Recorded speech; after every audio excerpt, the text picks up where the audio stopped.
Boa noite a todos e a todas. É um prazer estar com vocês em mais um GC Online. E nessa noite, nós acreditamos que vai ser um tempo muito precioso para todos nós que estamos aqui e para você que nos acompanha da sua casa ou de qualquer outro lugar. A gente quer começar esse momento aqui orando pela sua vida, pela nossa vida, a fim de que Deus nos fortaleça, nos revigore e nos apresente cada vez mais o seu Filho, a face de Jesus. A gente entende que, por meio das palavras do profeta Oséias, o convite que Deus nos faz é uma busca constante em conhecer quem Cristo é. Quando é que a gente vai conhecer totalmente sobre Cristo? Nunca, nunca. Cristo é uma fonte inesgotável e Ele deseja nessa noite revelar-se a você, a mim, a nós, em nome de Jesus.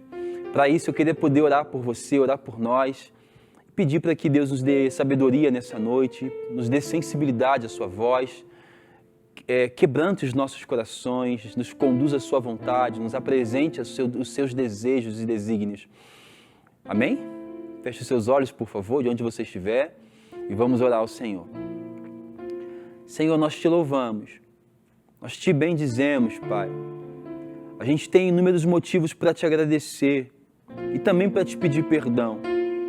Nós queremos nessa noite, Pai, depositar a nossa confiança, a nossa fé, a nossa esperança aos teus pés, acreditando no poder que há, Pai, nesse abandonar-se na tua presença em quem o Senhor é.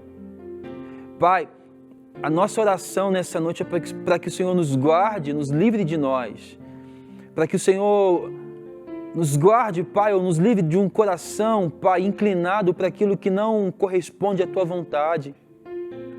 Nos ensina, Pai, quais que são os Teus desejos para nós, qual que é a Tua vontade, Senhor. Revela-nos a Tua vontade, Pai, a fim de que possamos Te obedecer conscientemente. Guarda o nosso coração, guarda a nossa mente, guarda a nossa vida.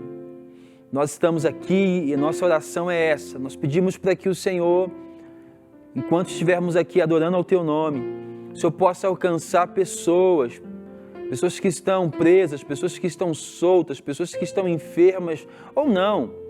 Mas nós pedimos ao Senhor para que o Senhor alcance, Pai.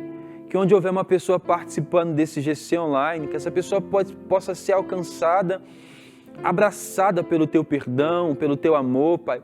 Ela possa ser levada, ou melhor, trazida para perto do Senhor, Pai.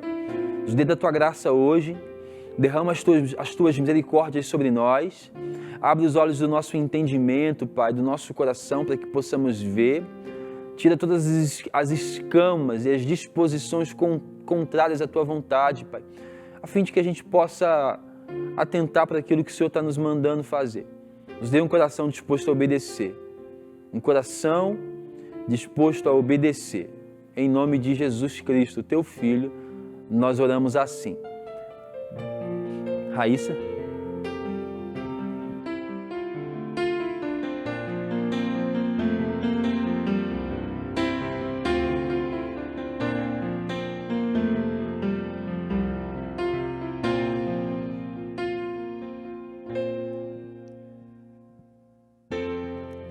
Amo o Senhor, meu Salvador, anelo tê-lo bem junto a mim. Minha esperança é Tua palavra que jamais desamparou aquele que busca a Tua face quer viver para Ti, pensar só em Ti, romper com as barreiras do mundo aqui, voar com o Pai nas asas da fé e ser revestido de glória e poder, viver para Ti, pensar só em Ti, romper com as barreiras do mundo aqui, voar com o Pai nas asas da fé e ser revestido de glória e poder. Amo o Senhor,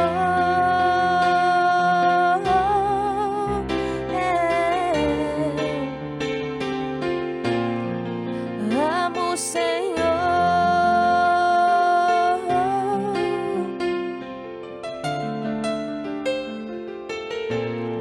Viver para ti, pensar só em ti, romper com as barreiras do mundo aqui, voar com o Pai nas asas da fé e ser revestido de glória e poder. Amo o Senhor. Nós te amamos, Jesus. O teu nome é sobre todo nome. Seja exaltado através de nós. Tu és lindo.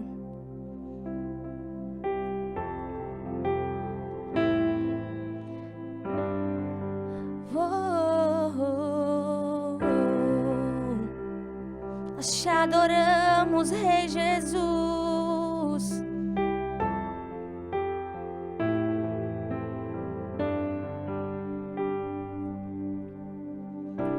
No início eras a palavra, com Deus Altíssimo.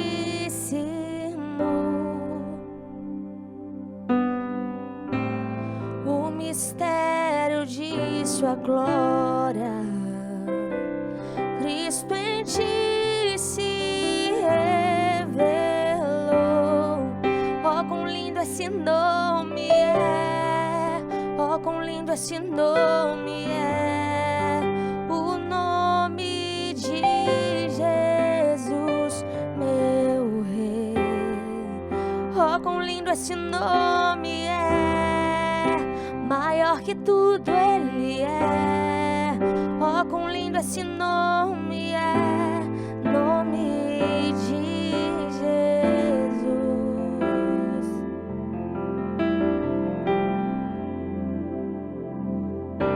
Deixou o céu para buscar-nos e veio pra nos resgatar.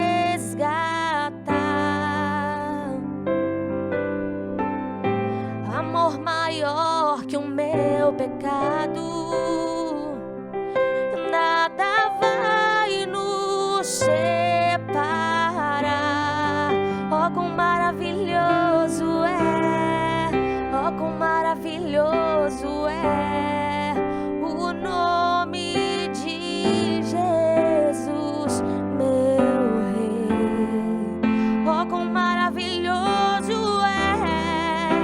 Maior que tudo Ele é.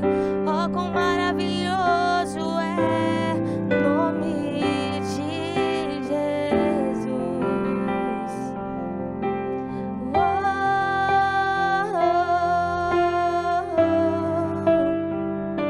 nós te adoramos.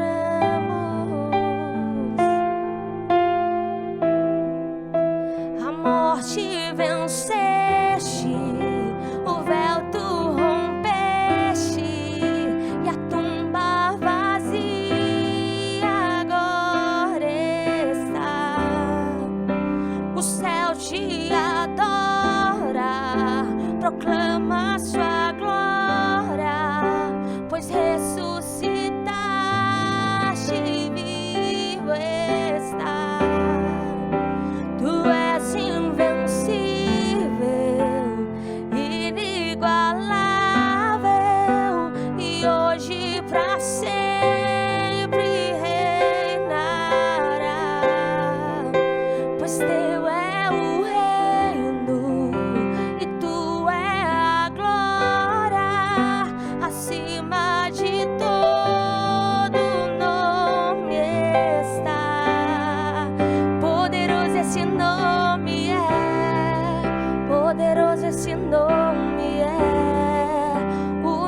esse nome é nome de Jesus.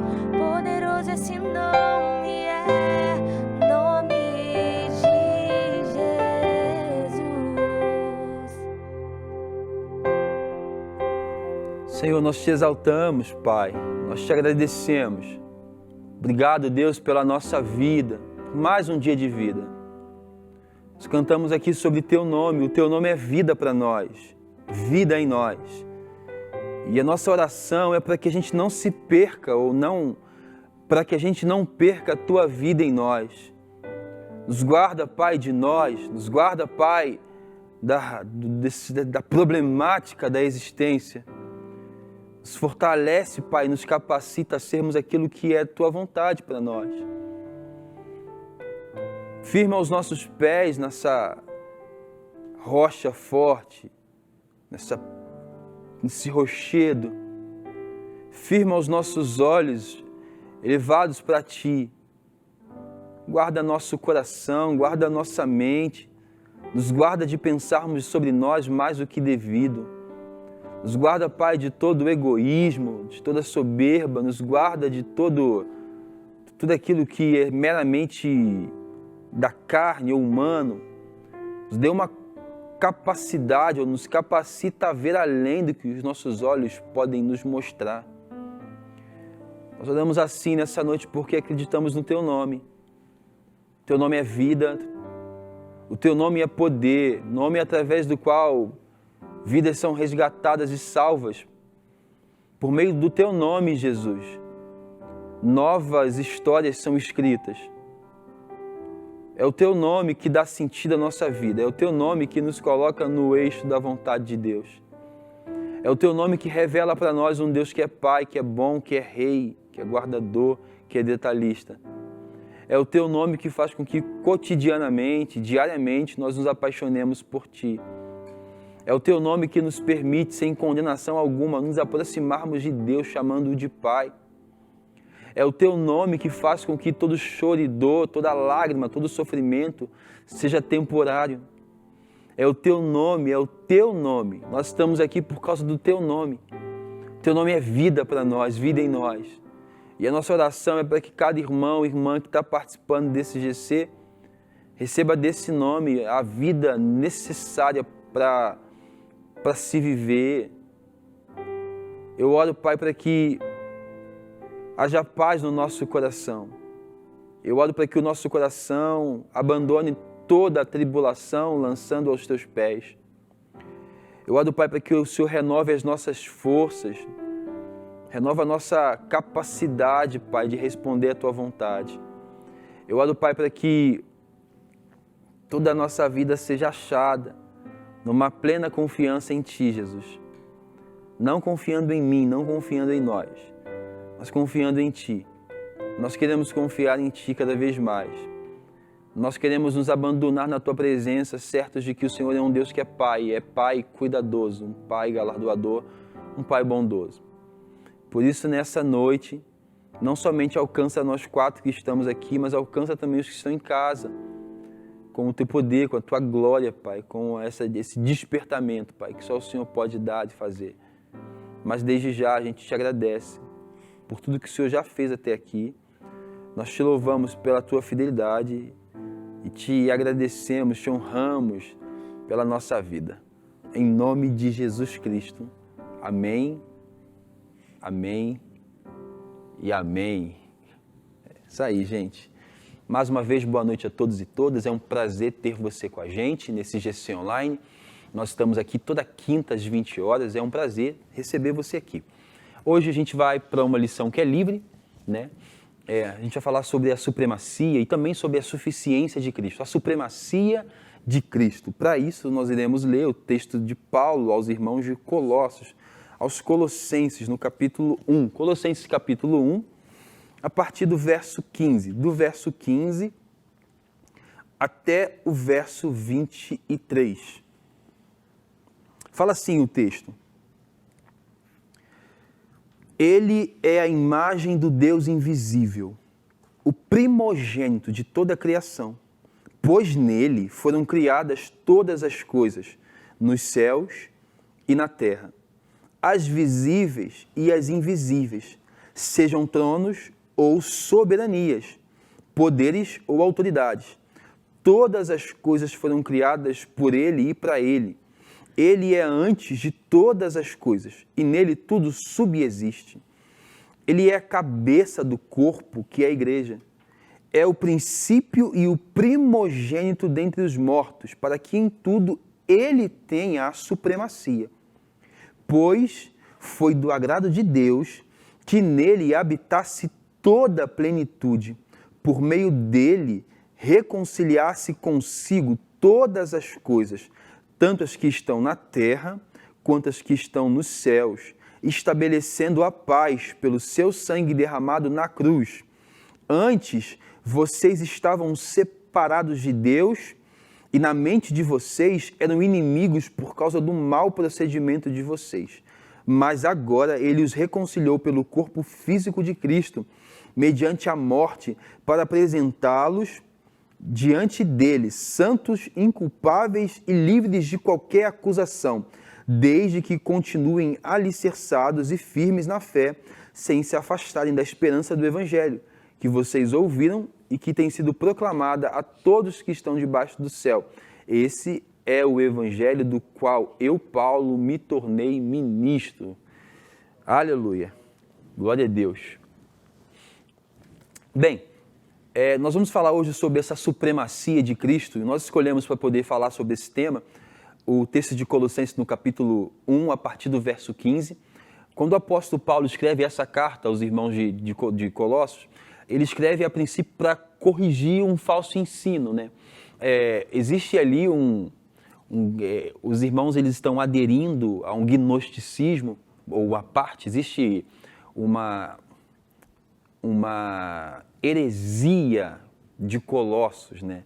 Então eles tinham várias questões acerca da pessoa de Jesus, ou eles tinham uma leitura sobre a pessoa de Jesus a partir de uma ótica de uma outra religião ou uma leitura de mundo completamente oposta aos princípios básicos do Evangelho. Então, esses irmãos eram gnósticos, eles acreditavam que toda a matéria é ruim, né? E que a carne é ruim, e por isso não acreditavam não acreditavam na humanidade, no corpo físico de Jesus. Além desse falso ensino, esses irmãos também estavam adorando anjos, e eles tinham culto aos anjos, e vários outros ensinamentos errados, né?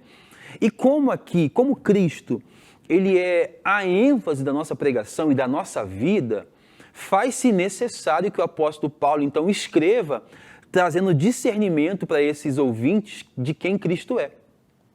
Por isso que no contexto, então, desse trecho em que nós lemos, a melhor palavra é supremacia, porque é em comparação a tudo aquilo que se opõe a Cristo, né? Então, nós temos aqui alguém que diz que Cristo não foi homem, porque se ele tivesse sido homem, ele não era bom. Nós temos aqui alguém que estava adorando anjos e dizendo que os anjos eram superior a Cristo.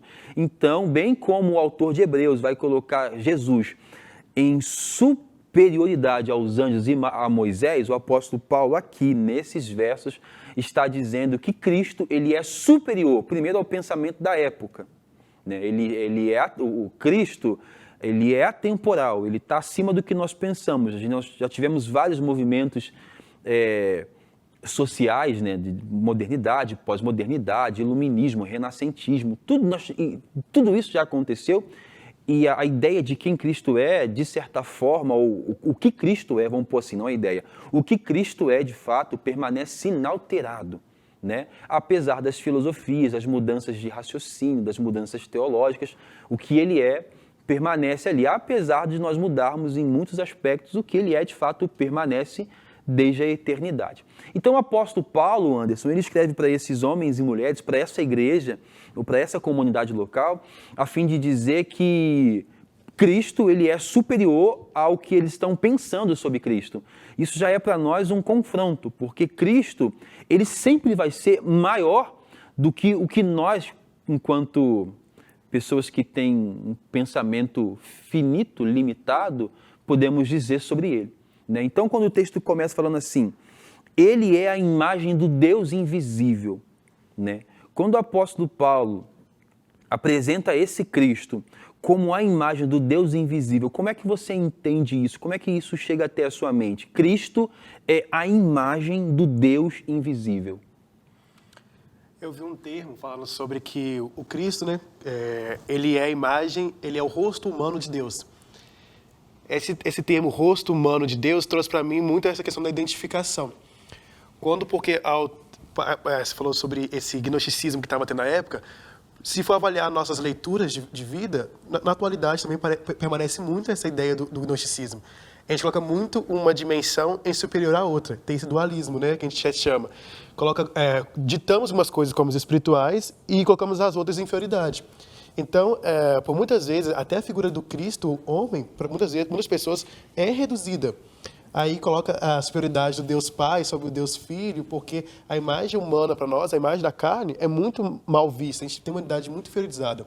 Mas quando fala sobre isso, essa imagem do Cristo, que é que foi humanizado, o Cristo homem, ele é a imagem do Deus invisível, então nos assemelha que não há essa diferença, né? Quebra esse dualismo, de que há uma coisa que é espiritual, que é invisível, que é sempre superior ao que nós podemos ver aqui.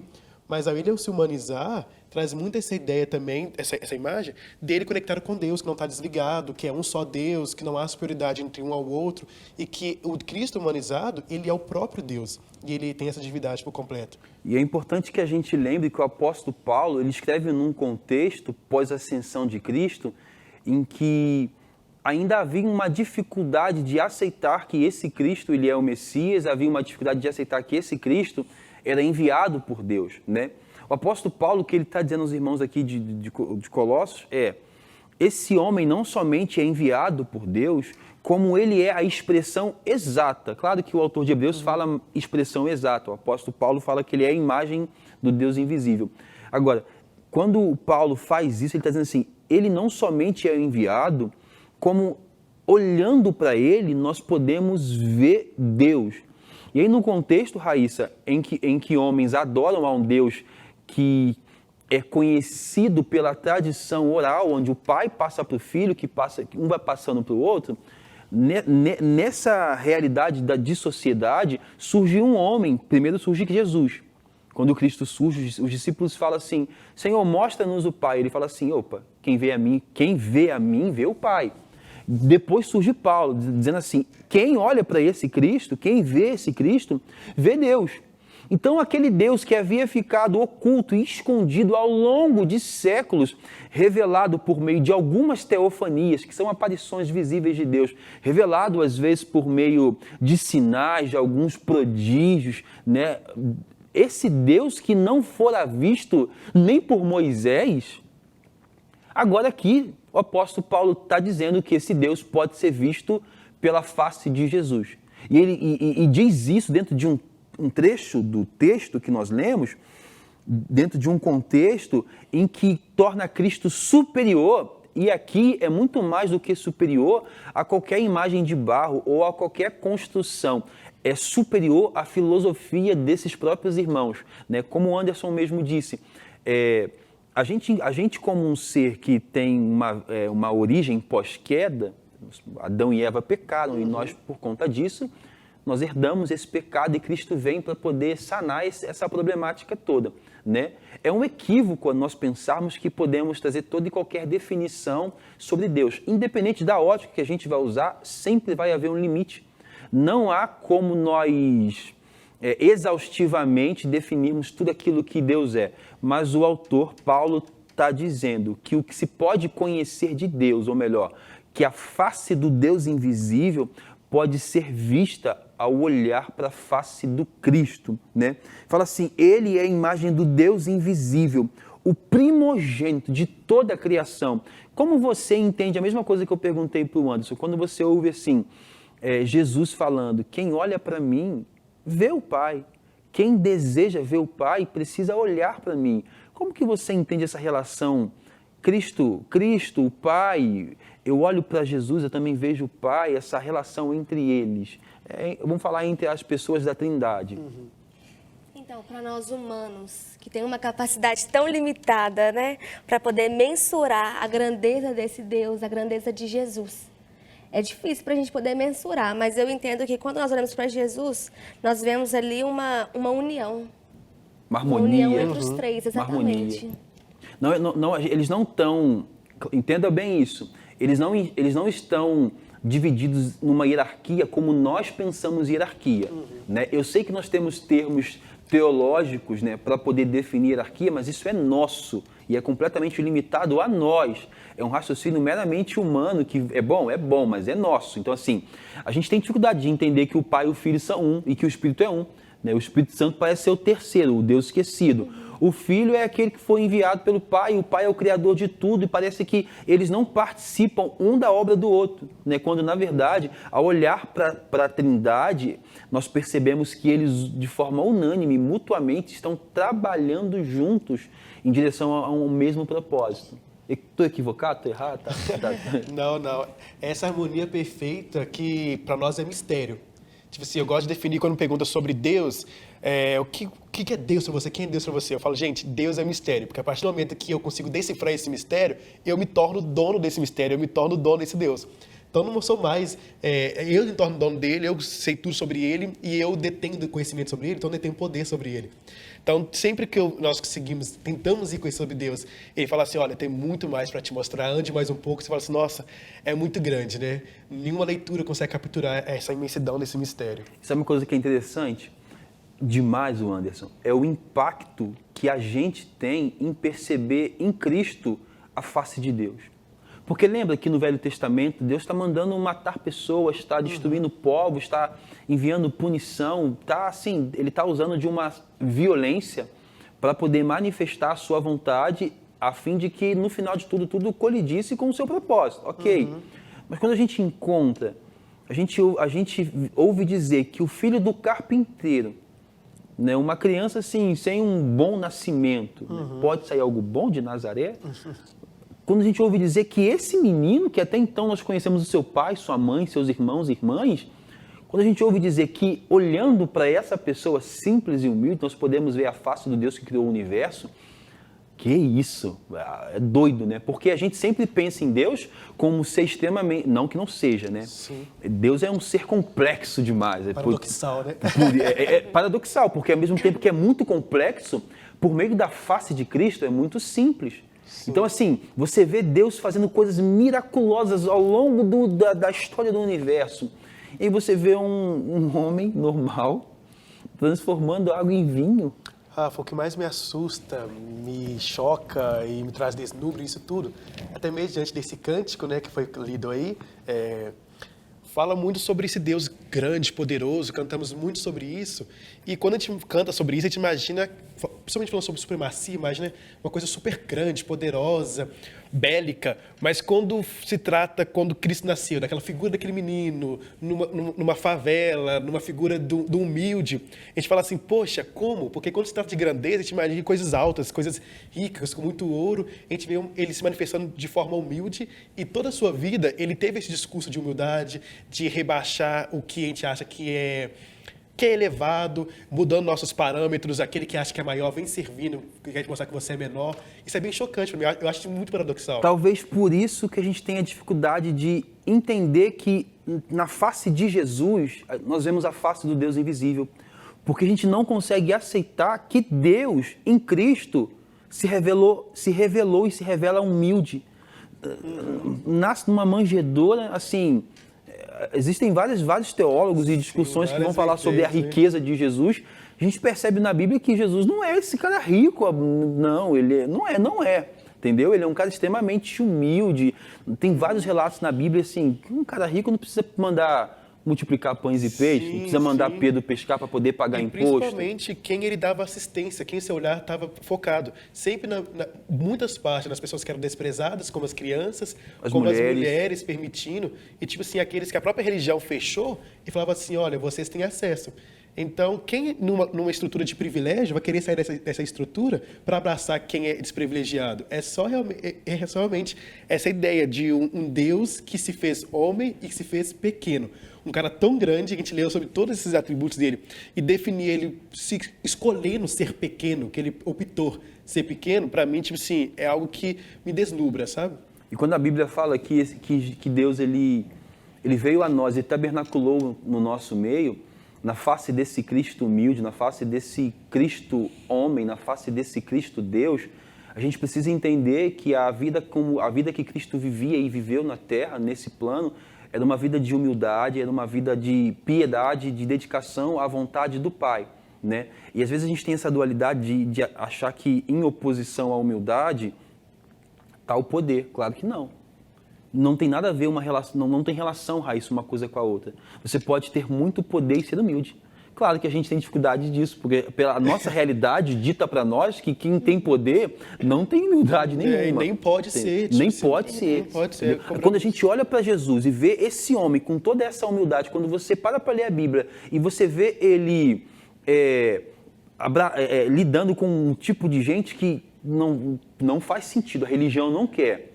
Né? Ele tá colocando em xeque toda a sua postura, o seu caráter, de um montão de coisa, ao nosso ver. Quando a gente vê esse homem dialogando com pessoas que a gente não dialogaria, quando a gente vê Jesus, né, quando a gente vê Jesus nessa extrema humildade, a gente não consegue compactuar ou não consegue conciliar que esse homem é Deus, que nele Deus se revelou, porque é incompatível, porque a gente queria o que nós queríamos é o que talvez o traidor, Judas Iscariotes, também queria, que ele pintasse no cenário, né, da época, desembanhando a sua espada de ouro, governando o mundo inteiro com o seu poder, né, e ele nasce e surge como aquilo que o profeta Isaías profetizou mais de 600 anos antes, como um servo humilde, um servo sofredor, como um homem de dores que sabe o que é padecer. E aí a Bíblia vai dizer, o apóstolo Paulo vai dizer que esse homem de dores, que esse servo humilde, que esse Jesus, ele é a imagem do Deus invisível. Olhando para ele, nós podemos ver Deus. E principalmente quando ele convida, fala assim, aprendei de mim que sou manso e humilde, no nosso parâmetro de humildade, fala assim, poxa, o cara que se autonomeia humilde, que humildade é essa? Mas vem muito dessa humildade que você falou, tipo assim, não do ter, né, do saber realmente quem eu sou. Ele sabia que ser humilde não é essa questão, porque as pessoas acham que assimilam muito a pobreza. E humildade, às vezes, não é tão atrelada à pobreza, amplo, né? É muito mais amplo. E ele vem mostrando isso realmente, assim, o Cristo encarnado mesmo, a forma humanizada dele, vai nos ensinando em cada leitura, em cada passo que já vem, a gente aprendendo realmente essa imagem de Deus, que no Velho Testamento a Bíblia fala que é uma sombra, né? Tipo assim, do que viria. Está encoberto. Está bem encoberto. Ele vem mostrando realmente essa face de Deus. Então, às vezes, a pessoa até fala que na leitura do Velho Testamento você vê um Deus zangado e no Novo Testamento você vê um Deus mais bonzinho. Não, ele sempre foi o mesmo, né? Ele vem sempre se revelando conforme a humanidade consegue capturar a sua imagem. Agora, se os judeus, eles tinham aquela tradição oral, onde os avós falavam para os filhos, e os filhos para os filhos, e os filhos para os filhos, essa tradição onde eles contavam essas histórias do Deus dos hebreus, eu entendo muito bem os judeus não terem aceitado a figura desse Jesus. Porque faz sentido, me entenda bem. A narrativa da história dos hebreus é de um Deus que está todo o tempo manifestando o seu poder, sua supremacia, sua soberania, sua grandeza. Ele está reduzindo a nada principados e potestades. Ele humilhou o faraó e seus deuses. Ele está desmoralizando Mamon, Dagon. Esse Deus está derrubando ídolos. Esse Deus levantou Paulo lá em Atenas para poder dizer assim, no meio de todos esses altares aqui, existe um ao Deus desconhecido, que eu sei que Deus é esse. Na medida em que esse Deus vai se revelando, esse Deus enorme, céus, quando surge um homem humilde que se assenta para comer, e se ele se assenta na mesa da época, assim, com as pernas cruzadas, indiana, no chão, olhando nos olhos, partindo o pão com a mão, né, dando de beber, bebendo no mesmo cálice, é difícil de aceitar que Deus tenha se revelado na figura de uma pessoa tão humilde, tão normal, tão simples, né? A gente esperava que fosse algo mais pomposo. Os homens da época esperavam que fosse algo mais pomposo. Por isso que eles conferiam com as escrituras e eles estavam cegos, porque eles não acreditavam. Cristo fala assim, vocês examinam as escrituras, porque cuidai, ter nelas a vida eterna. E eis aqui a vida eterna. E principalmente por se tratar de um povo que sofreu muito. Um povo que tinha essa esperança do rei que viria, como um rei que iria fazer justiça. Um povo que veio de prisão, exílio após exílio, eles tinham pode entender muito ódio dentro do coração, Eles aguardavam muito mais um governante. Alguém político mesmo, que ia fazer justiça de toda a sua história. Aí quando chega o cara e fala assim, olha, não é mais sobre espadas que vão falar. É sobre perdoar 70 vezes 7, dar a outra face. E aí fala assim, eita, não é isso que eu esperava, não. Troca o cara, por favor. E aí, fugindo um pouco, depois a gente volta. Sim. E aí a gente consegue entender, ou talvez raciocinar um pouco, conjecturar um pouco, sobre o que deve ter passado pela mente de Judas Iscariote, dentro das possibilidades, né? Não só dele, mas até mesmo de Pedro, porque quando Cristo começa a falar que ele teria que morrer, faz-se necessário que eu morra. Pedro fala, não. Por quê? Porque parece que é incompatível que esse homem que realiza esses mesmos sinais que Deus realizara, ele não consiga, com um estalar de dedos, salvar a si e salvar o mundo todo. Ele conseguiria, só que ele decidiu, né, só que no plano do Pai, ele salvaria a humanidade sem sucesso. Porque até mesmo a realidade de sucesso que a Bíblia propõe para nós não é compatível com o que nós pensamos sobre sucesso. Você percebe que é um paradoxo, né? Ai, a gente acha que sucesso é subir uma escada, a gente percebe Jesus, o sucesso de Cristo subindo numa cruz. A gente acha que ter sucesso é viver muito rico até tal momento, e a Bíblia diz que sucesso é você investir a sua vida no reino de Deus e que a morte é o fim, né? A gente pensa muito isso, né? A gente pensa que a morte é o fim, então tem que fazer tudo aqui. Você percebe que são vários paradoxos e muita coisa que o Evangelho se revela contracultural. Aí o texto continua falando assim, ele não somente é a imagem de Deus invisível, ou seja, a gente não somente pode ver Deus quando olhamos para Cristo, como ele é o primeiro de tudo que foi criado. Pois nele, ou por meio dele, tudo que existe passou a existir. A gente vai lembrar aqui de João capítulo 1, quando fala sobre o verbo, né? No princípio era o verbo, e o verbo estava com Deus, e o verbo era Deus. Tudo que foi feito por ele, e sem ele, nada do que existe viria a existir. Então, esse Cristo, Anderson, não somente é a imagem do Deus invisível, como ele é também a expressão da criação. Ele é também o autor da criação. Tipo assim, essa nossa lógica de contar ordem cronológica, né? 1, 2, 3 na ordem assim, é muito da atualidade. Quando eu falar sobre esse primeiro, esse existir, a gente pensa muito, poxa, então se ele for o primeiro, assim, então ele foi uma criação. Aí quebra já aquela ideia do que sempre foi Deus, mas quer dizer que não é essa ordem de 1, 2, 3 de criação, mas que partiu de uma essência. E a essência era Cristo. Foi a partir dele que tudo existiu, uma forma cíclica. A gente vai ver isso, né? Que quando o João vai falar sobre esse João 1, ele fala assim, e o verbo, tudo se criou por meio desse verbo, o verbo estava presente em tudo isso, é ele a essência, é a partir dele que se criou. E o mais legal ainda, que não vou chegar na frente, que eu sou muito ansioso, é que fala sobre, ele foi o primeiro também dos mortos, né? Tipo assim, ele foi o primeiro dos mortos, para que nós pudéssemos, na morte, ressuscitar com ele também. É algo assim que é fantástico. Quando ele fala assim, todas as coisas nos céus e na terra foram criadas por ele, sejam as visíveis ou as invisíveis, até mesmo os tronos ou as soberanias, poderes ou autoridades. Todas as coisas não somente foram criadas por ele, como para ele.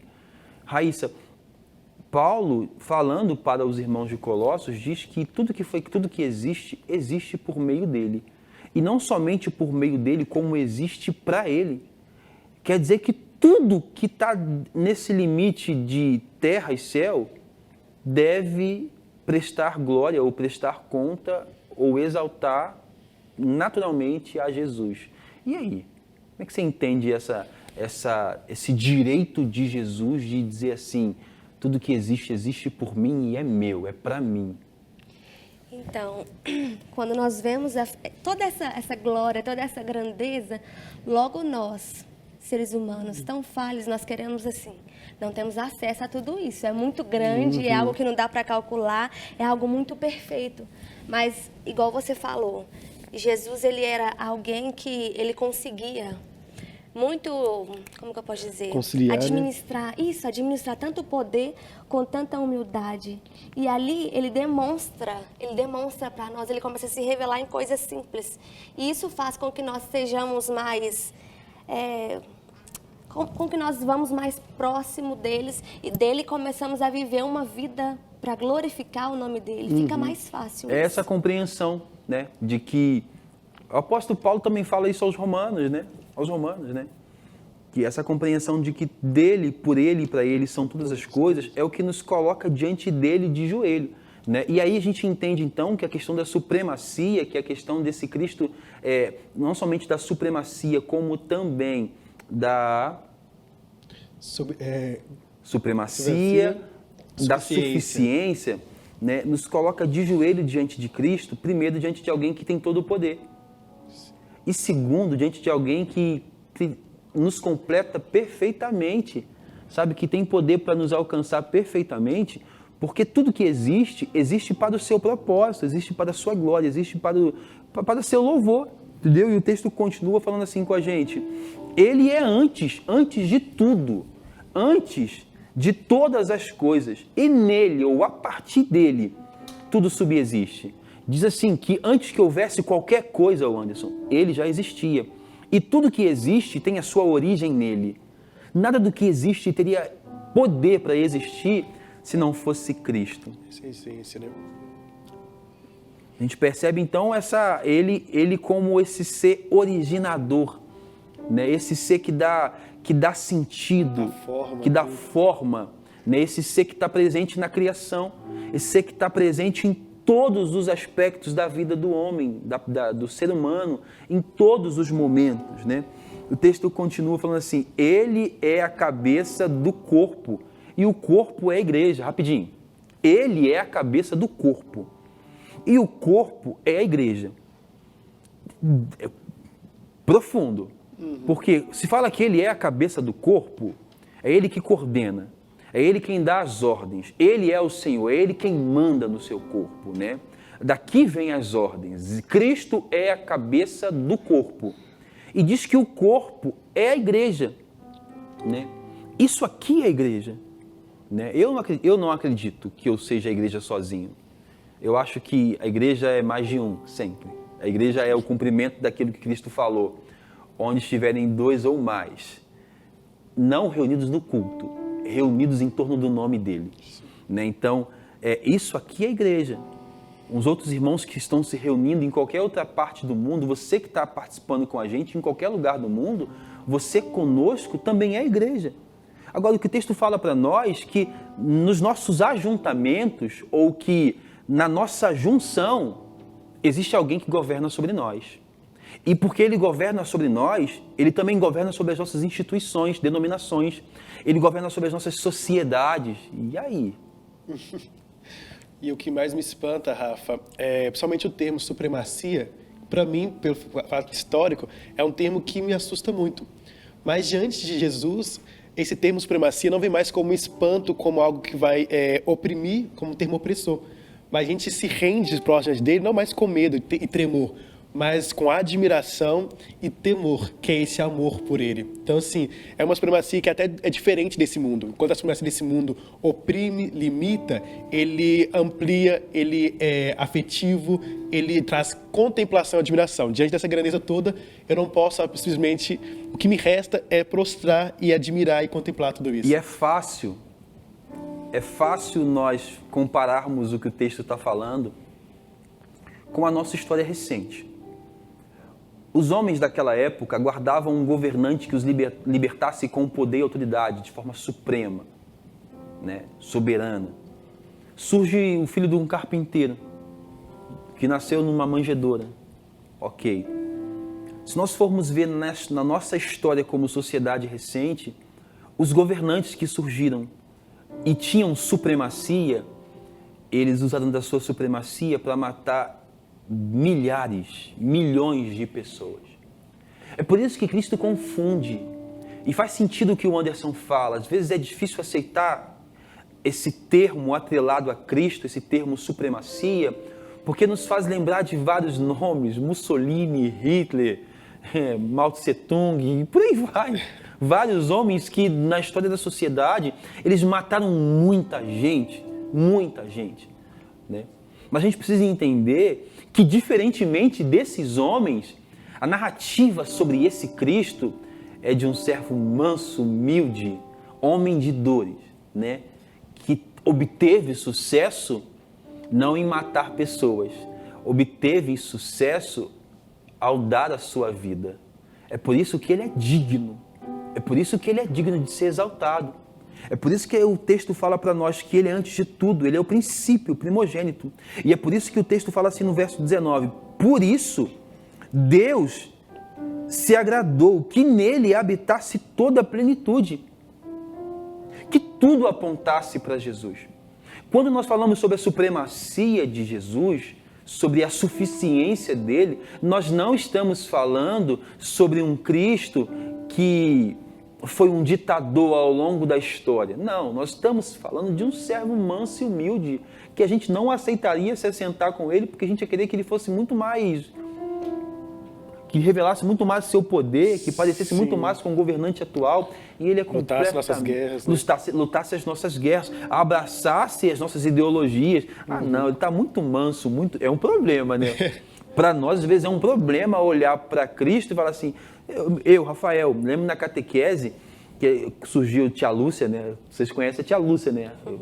A tia da minha catequese.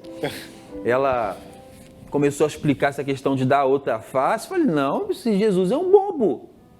Para a gente é inconcebível que esse homem, que é a face de Deus e que é todo poderoso em Deus, que ele diga para dar outra face. Que ele diga para Pedro assim, Pedro, guarda a tua espada. Parece que o que Pedro faz ali com a espada, quando ele vai cortar, vai ferir o soldado mau, com o que ele está dizendo eu quero um governante que faça isso aqui, ó, que responda assim. Nosso reflexo humano, né? E ele vê um governante que ao invés de desembainhar a sua espada, ele pega a orelha do soldado e coloca no lugar. Né? Quando nós falamos sobre supremacia, sobre suficiência, nós queremos voltar o seu olhar para Jesus, voltar o nosso olhar para Jesus.